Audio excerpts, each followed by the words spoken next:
तो आज का हमारा टॉपिक है importance of oxygen in blood. जैसे कि हमें पता है कि हमारे ओवरऑल बॉडी में, पूरे बॉडी में ब्लड प्रेजेंट होता है, पर हमें ये भी पता है कि हमारे ब्लड में ऑक्सीजन कहीं ना कहीं प्रेजेंट होता है। बट उस ऑक्सीजन की क्या इंपॉर्टेंस है या फिर वो ऑक्सीजन हमें क्यों चाहिए? So let's see the reason. सबसे पहले हमें पता है कि oxygen is absolutely important for our life, मतलब बहुत ज़्यादा इंपॉर्टेंट है।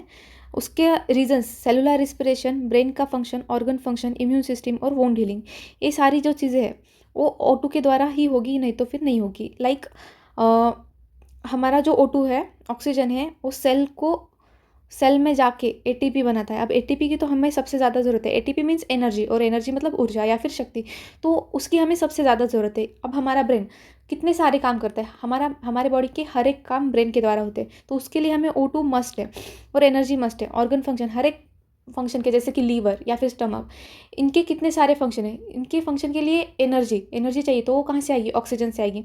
अब समझो हमें कहीं पे चोट लग जाती है, ओके। अगर हमें चोट लग जाती है या फिर ऊंड हो गया या फिर हमें स्कार हो गया, वो स्कार मतलब तुम्हें जब हम बोलते हैं ना, हमने स्टिचेस लिए या फिर टाके बोलते, वो होती है वुंड हीलिंग। तो उसके लिए तो ऑक्सीजन की ज़रूरत सबसे ज़्यादा होती है हमारे बॉडी में। तो O2 is very important for all this things.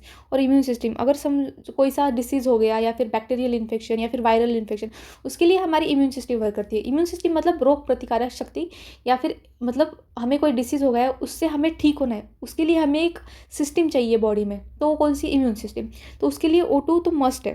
That is why O2 is overall very much important in our body. Okay, let's see another point.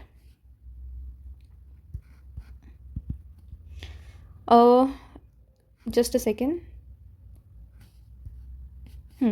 तो हमारी बॉडी के हर सेल में O2 की ज़रूरत होती है। और O2 हमारे सेल में कैसे आ रहा है, तो उसको हम सेलुलर रिस्पायरेशन कहते हैं। O2 के बिना हमारे हर एक सेल की डेथ हो सकती है। अगर थोड़ी टाइम के लिए भी अगर हमारे ब्रेन में ऑक्सीजन नहीं जाएगा, तो हमारी ब्रेन की डेथ हो सकती है या फिर हमारी डेथ होती है। तो सेल O2 की मदद से, अगर इस सेल के पास O2 आया, तो हमारे पास, हमें पता है कि न्यूट्रिएंट्स होते हैं, तो उस न्यूट्रिएंट्स को एटीपी में कन्वर्ट करता है। तो कौन करता है? तो वो एटीपी करता है, ठीक है। उसके बाद में ब्रेन को सबसे ज़्यादा ज़रूरत होती है, या फिर हमारे इम्यून सिस्टम, या फिर घाव भरना हो, या फिर वुंड हीलिंग होनी हो, उसके लिए O2 is must for us.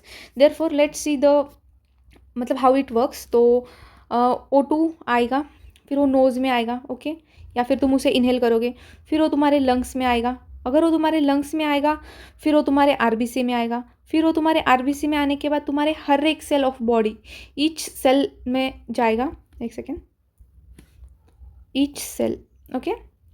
और उसके बाद में फिर मतलब अब समझो लीवर तक जा गया, फिर उसका पूरा यूज़ हो गया। अब O2 गया और CO2 निकला, तो फिर CO2 निकल जाएगा वेस्ट के साथ में, ओके। तो that will be our thing. इसीलिए विदाउट ऑक्सीजन हम सर्वाइव ही नहीं कर सकते। Thank you.